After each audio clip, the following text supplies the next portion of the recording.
Welcome to Sai classes. मैं नवीन सक्सेना आपको स्वागत करता हूं। जैसा कि आप जानते हैं कि साई क्लासेस पर आपको मैथ और साइंस से रिलेटेड वीडियोस देखने को मिलते हैं। तो आज की इस वीडियो में हम क्लास 10th साइंस का टॉपिक हम ले रहे हैं। ओके,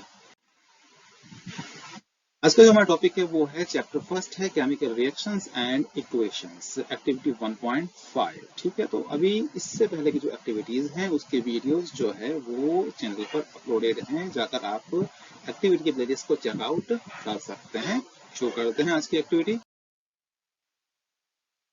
फर्स्ट ऑफ ऑल हम इसमें देख लेते हैं कि कौन सा मटेरियल हमको इस एक्टिविटी को परफॉर्म करने के लिए रिक्वायर्ड है। Okay, crystals of ferrous sulphate approx 2 gram, test tube और बॉइलिंग ट्यूब एंड बर्नर और स्पिरिट लैम्प। तो ये जो मटेरियल है ये हमारे केमिस्ट्री लैब में इजीली अवेलेबल है। हमको इस बात का विशेष ध्यान रखना है कि आपको ये एक्टिविटी टीचर की गाइडेंस में परफॉर्म करनी है। केमिस्ट्री लैब में जो भी आप एक्टिविटी करेंगे टीचर की गाइडेंस कंपलसरी है। ओके, सो शुरू करते हैं। First of all take a burner और स्पिरिट लैम्प। ओके, जो स्पिरिट लैम्प है वो आप पहले से उसको रेडी कर लीजिए। ठीक है, एक टेस्ट ट्यूब और बॉइलिंग ट्यूब। टेस्ट ट्यूब और बॉइलिंग जो ट्यूब है आपकी उसको भी बिल्कुल जो है आप क्लीन करके उसको रेडी करके रख लीजिए। First of all take 2 gram crystals of ferrous sulphate in boiling tube. ठीक है, जो आपकी टेस्ट ट्यूब है या बॉइलिंग ट्यूब है उसमें आपको 2 gram crystals of ferrous sulphate, ठीक है, जो फेरस सल्फेट है वो आपको ले लेना है। ठीक है, ferrous sulphate crystals are green and contains water molecules. Ferrous sulphate crystals जो होते हैं वो कलर में कैसे होते हैं? ग्रीन होते हैं और उन क्रिस्टल्स के साथ में वाटर मॉलिक्यूल्स भी ऐड होते हैं। ठीक है, जब आप इसको देखते हैं तो ये सॉलिड फॉर्म में है, वाटर आपको कहीं पर भी विजिबल नहीं है, नजर नहीं आता है। ओके, ये जो वाटर मॉलिक्यूल ऐड रहते हैं क्रिस्टल्स के साथ में उन्हें हम कहते हैं crystalline water. Okay, now start heating the boiling और टेस्ट ट्यूब। अब हम क्या करते हैं, उस टेस्ट ट्यूब को या जो बॉइलिंग ट्यूब है उसको हम स्पिरिट लैम्प पर हीट करना स्टार्ट कर देते हैं। ठीक है, keep the mouth of the tube away from your friends and your self.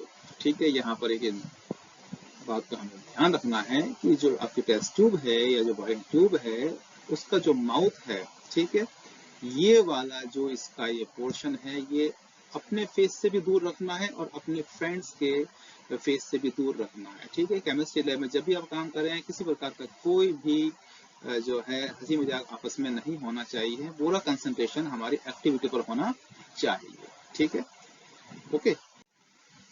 Now अब जो एक्टिविटी आपने परफॉर्म की है और आप उसको कंटिन्यू हीट करते जा रहे हैं तो हम ये देखते हैं कि कुछ वाटर ड्रॉपलेट्स जो हैं वो आपको टेस्ट ट्यूब के इस एरिया में, ये जो एरिया है, ठीक है, अपर एरिया जो इसका है, यहाँ पर आपको कुछ वाटर ड्रॉपलेट्स आपको नजर आएंगे।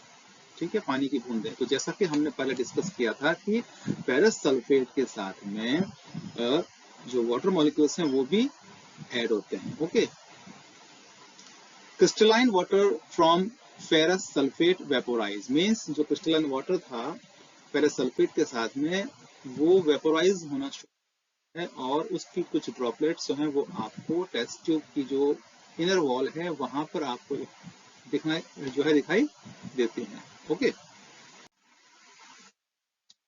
Fumes with pungent smell start evolving. साथ में क्या होता है कि कुछ ये फ्यूम्स जो हैं वो बाहर निकलना शुरू हो जाते हैं विद पंजेंट स्मेल, मतलब एक तीखी सी स्मेल उसमें आना शुरू हो जाती है।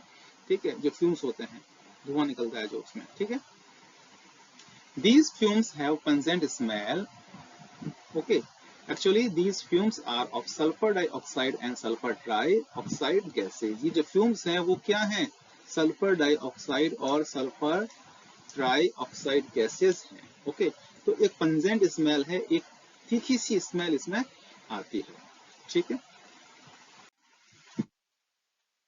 तो जब आपने फेरस सल्फेट को हीट किया तो जो केमिकल रिएक्शन होती है वो क्या होती है?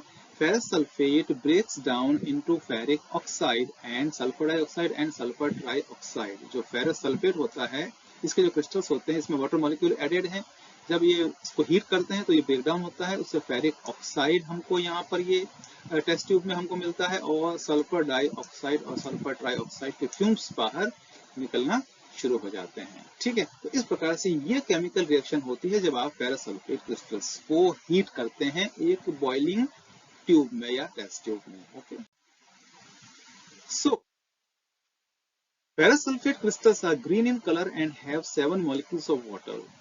तो ये हम जानते हैं कि ये ग्रीन कलर के होते हैं और इनमें 7 मॉलिक्यूल्स ऑफ वाटर होते हैं। मींस फेरस सल्फेट का जो एक क्रिस्टल है उसके साथ में 7 मॉलिक्यूल्स ऑफ वाटर अटैच्ड है। When ferrous sulfate is heated, it lost crystalline water. जब आप उसको हीट करते हैं तो वो क्रिस्टलाइन वाटर जो होता है वो लॉस होता है, यानी वो वेपराइज हो जाता है। Ferric oxide remains as residue which is brown और रेडिश इन कलर। ओके, और टेस्ट ट्यूब या जो आपकी जो बॉइलिंग ट्यूब है उसमें फेरिक ऑक्साइड आपको मिलता है। ठीक है, वो ब्राउन या रेडिश कलर में होता है। Decomposition of ferrous sulphate occurs. तो ये जो रिएक्शन हुई है ये क्या है? Decomposition of ferrous sulphate. Okay, तो डिकम्पोजिशन रिएक्शन क्या होती है? In this reaction, a complex substance break down into 2 or more simple substances. Decomposition reaction वो होती है जिसमें एक complex substance जो होता है ना, वो break down होता है in the presence of energy. Okay, और वो 2 or more simple substance में break down हो जाता है, टूट जाता है। So, energy is required in decomposition reaction. तो डिकम्पोजिशन रिएक्शन जो होती है उसमें आपको एनर्जी की रिक्वायरमेंट होती है। एनर्जी हमको इसमें चाहिए, वो किस फॉर्म में हो सकती है? हीट के फॉर्म में हो सकती है, लाइट के फॉर्म में हो सकती है, या फिर इलेक्ट्रिसिटी के फॉर्म में हो सकती है। ठीक है, तो एनर्जी की प्रेजेंस में ही वो जो सब्सटेंस है वो ब्रेक डाउन होगा। ओके, तो इस तरह से ये एक्टिविटी है कंप्लीट हमारी। तो इसमें डिकम्पोजिशन रिएक्शन जो है वो कंप्लीट हुई है यहाँ पर। ओके, अब आप इस एक्टिविटी पर बेस्ड कुछ क्वेश्चन हैं, उनके आंसर्स को आप फाइंड आउट कीजिए। What is the colour of ferrous sulphate crystals? How many water molecules are present in one molecule of ferrous sulphate?